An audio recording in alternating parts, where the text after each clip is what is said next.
Hello, guys.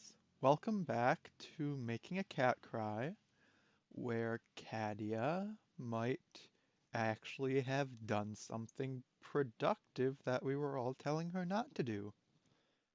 Because it seems she's actually caught Steven, which I wasn't expecting actually. But we still have to see how this all goes. Anyways, Katia, talk it through. Oh, put a rock in your inventory. You never know when a good rock will come in handy. Well, I guess we have no choice but to put some blind faith behind this skeevy priest. I still don't 100% trust him. Wait, the items do just disappear now. That's not how that worked before. Before she had to, like, have them in a satchel or something. Oh no, it's becoming more and more Skyrim. So, just to get this straight, you're going to answer my questions openly and truthfully? Everything about you, Sigrid Kvatch, and how to get my stuff back. Stefan rolls his eyes.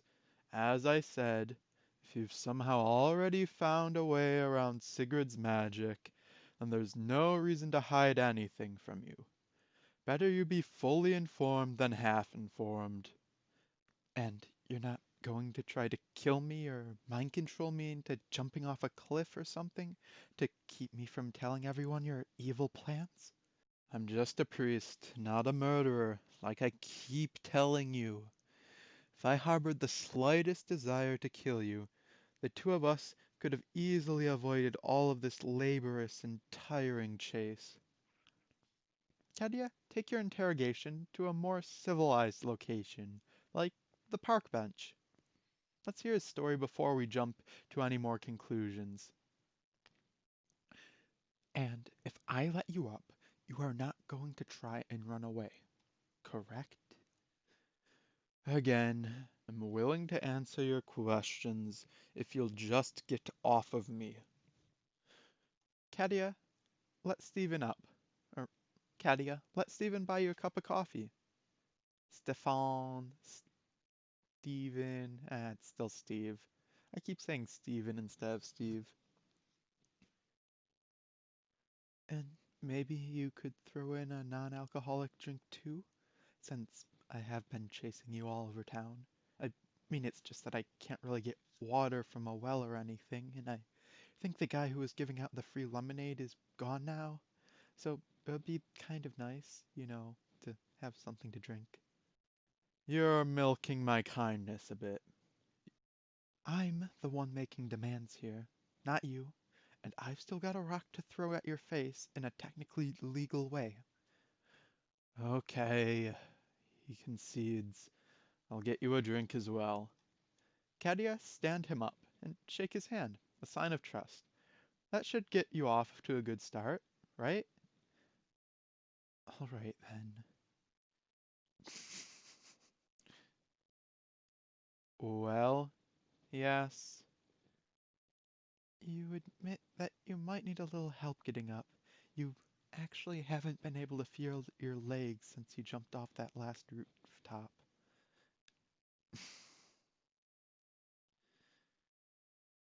Katia, employ your adult sensibility and talk the truth out of him. Heal. Okay, so he's a priest. Wait, I thought she was banned.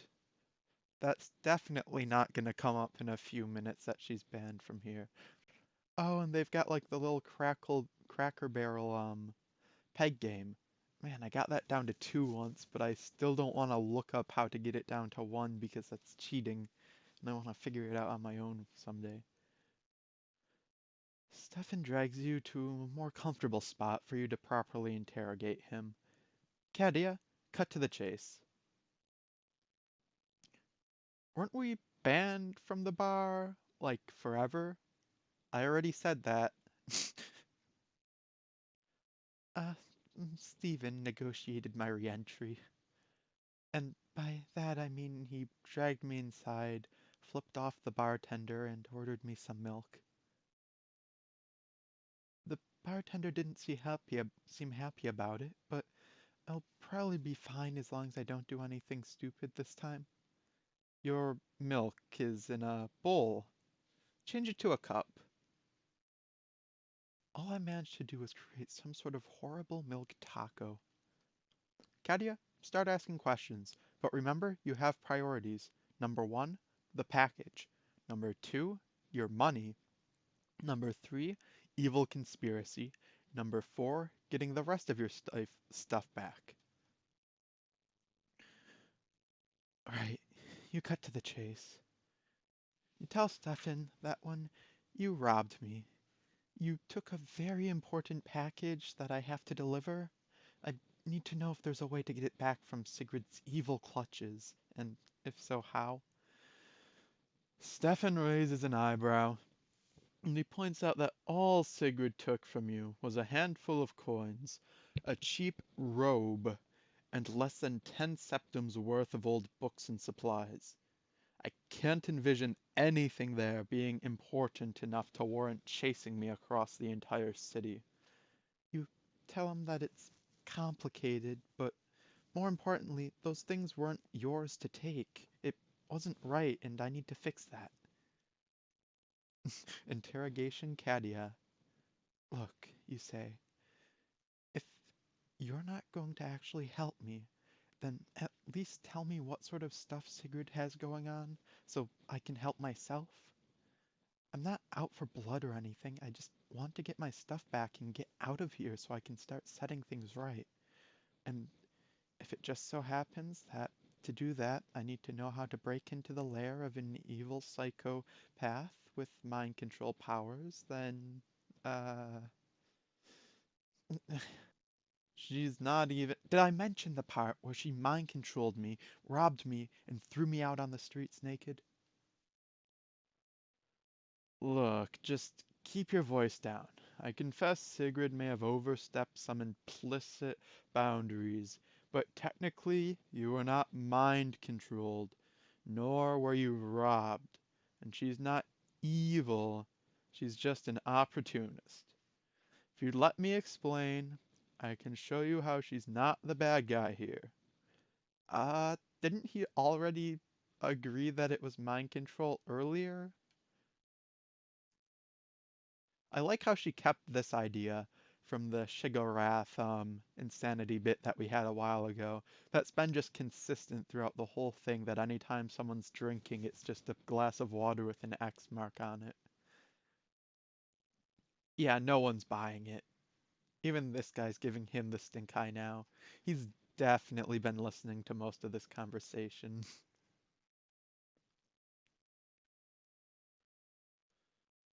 Alright, so Katia, first things first, which is the beginning. If you want to understand anything, you need to know history. Potions and potions and potpourri and brogs. This is going into charm mode again. Like when she did the charm, Sigrid did the charm. All of the charmy drawings in the background were like really poorly drawn in like every which way. But now this is just kind of like subtle charm because of the change in art style. This all started about a year or so ago. Up until then, Sigrid lived as an ordinary alchemist. She was a Mages Guild member, a low-ranking one, and she still is, and spent most of her time mind minding a little potion shop over in Skingrad. As far as anyone was aware, there was nothing particularly outstanding or unusual about her. This was right after the Mages Guild stopped supporting the practice of necromancy, when Hannibal Tavern took over as Archmage. Sigrid wasn't active with guild affairs at that point, but caught wind that the guild's old necromancy hub, the Kvatch Mages Guild, had been all but abandoned after the ban. Without any guild attendance, the Archmage was planning to have Kvatch's guild hall demolished. It was in that very same minute, by pure happenstance, that Sigrid met a Hlalu, that Sigrid met a Hlalu alchemist who had lost everything in an unexpected house fire. Her shop, her money, everything she had worked to build in Cyrodiil, and all her potions. This is definitely a fake story. Other than 68 gallons of questionably legal Telvanni bug musk. Yep, she's getting the rock ready. He's bored of the story. Telvanni what now? Bug musk, Stefan whispers. It's a perfume made in the Far East. It might be a type of magic potion, or some kind of repurposed insect pheromone. I'm not sure. Like most things in Telvanni, the details are vague at best. What matters, however, are its interpersonal effects. One spray of the substance is said to make a beggar as compelling as a learned politician, an illiterate barbarian as persuasive as an expert merchant, or an ordinary king as revered as a king. Ex- Excuse me? Are you doing well? Uh, yeah, you say. I just expected more warning there. So you're saying she just bought some magic perfume off this other alchemist and now she can just spray herself with some whenever she wants anything? Not exactly, Stefan says. Telvanni bug musk is powerful, but it's not powerful enough for the wearer to completely control those around her. At least not on its own or in small amounts. But yes, Sigrid bought the entire pallet of potions without hesitation, trading the alchemist everything she owned, her shop, her inventory, her savings, everything except the clothes on her back, and just enough septims for one night at a quality inn. As soon as she made the trade, she took her potions, left Skingrad, and headed for Kvatch. Why Kvatch, you ask? Why not just stay where she was, or find an even bigger city to do her stuff to? Because Kvatch needed her, he says. They were about to lose their only guild hall for mages, and after housing a necromancer laboratory for so long, they had a very grim image of magic. They needed someone to convince them of the importance, righteousness of the magical arts. And as I said, Sigrid was always an opportunist. Oh, that's new. Oh, it's like parallax, but it's a screen. This isn't creepy at all. By the end of her first day in Kavat, she had become a local celebrity, a newcomer who had won the heart of every citizen. Within a week, she was wealthier than the Count. She didn't stop or grow complacent with her position. She poured her time and resources into research. Within the month, she had acquired an encyclopedic knowledge of Tamriel's greatest speakers, merchants, and conmen. Her tongue was silver even without the mind-altering alchemy she had. And embroidered charisma kicks on the side. Payment is attached, Sigrid. Ah, elven shoes. Not that it mattered for her. Within the year, she had crashed in on as many of her old guild connections and commissioned enough enchantments to render the bug musk all but unnecessary. Anyways, between her education and the magical enchantments, her status in power in Kvatch is pretty formally secured, and she's free to pursue whatever grander goals she deems appropriate. That is what Sigrid has been doing to Kvatch. Katia, assess moral compass here. How justified is Sigrid in this? Obviously, we're still missing something, because I'm not seeing how opportunistically stealing a guild hall of necromancers isn't evil.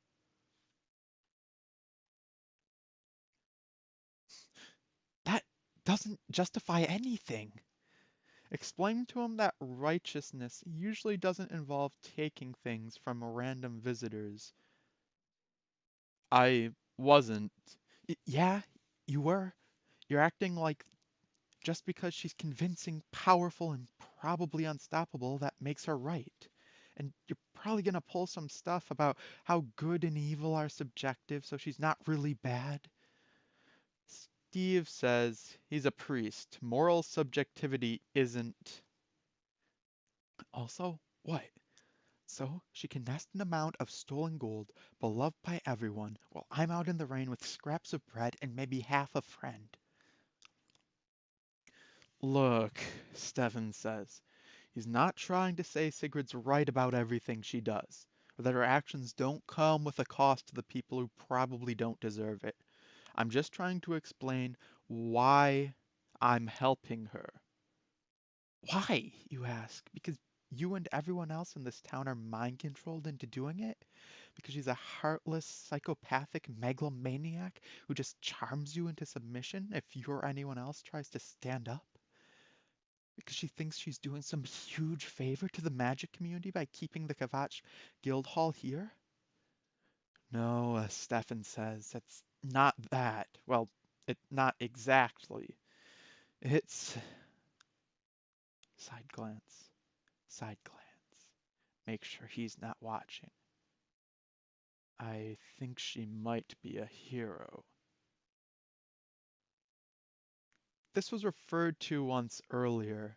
There was a book that, or was it a legend, that throughout time, basically the way that all of the Skyrim games were explained was that occasionally a person would come up that had control of their own destiny, and they were labeled a hero.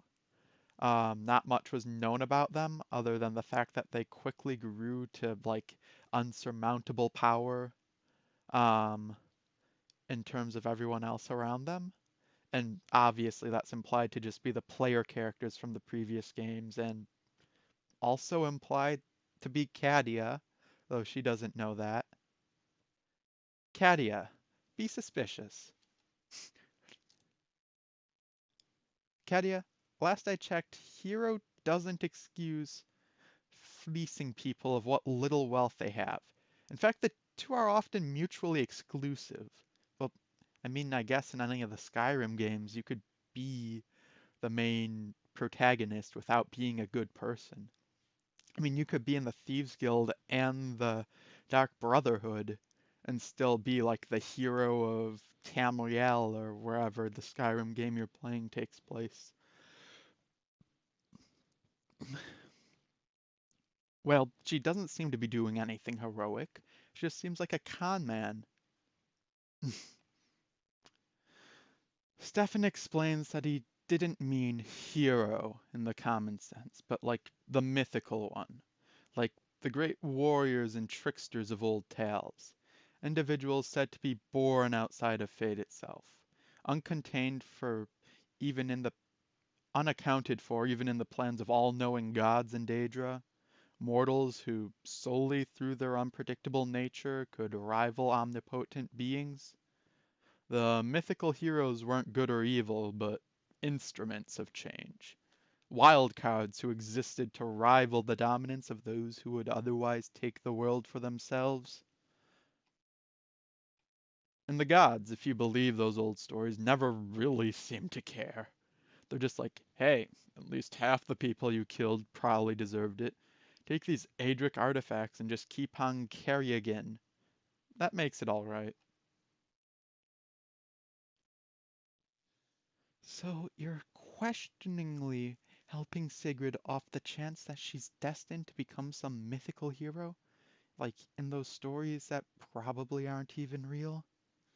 Stefan notes that destined is probably not the appropriate word for it, but yes, more or less.